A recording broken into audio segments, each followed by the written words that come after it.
Mouse Rebel News fans, very disturbing news has come out about something that occurred during the time of the Cold War in the United States.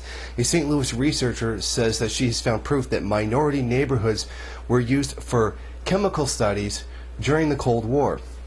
Now, she said she obtained documents from various federal agencies that showed the government went through an elaborate plot to actually keep this testing secret from the government. And I know this sounds a lot like an Alex Jones type conspiracy, but it's not the same thing. This woman has documents to verify what she's saying, and that she's very soon going to be bringing these documents forward in a discussion or an open forum or whatever it was that she's planning to do in order to make this more public.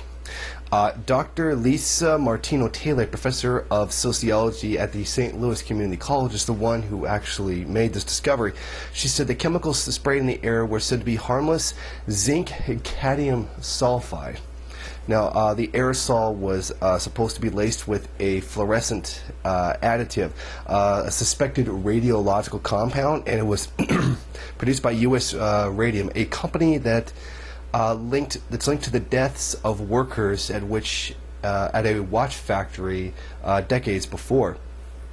Now, Taylor says thousands upon thousands of St. Louis residents were likely inhaled the spray.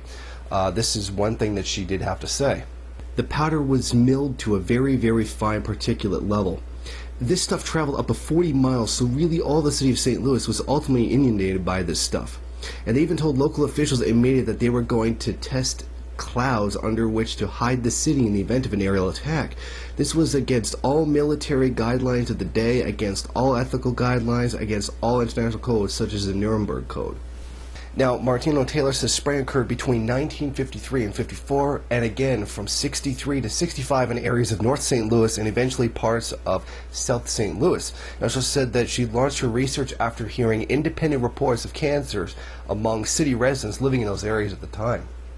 Now, this story seems very likely that it is actually true, and if it is true, we should not be surprised in any way that in poor and ethnic minority neighborhoods that this kind of testing would be carried out.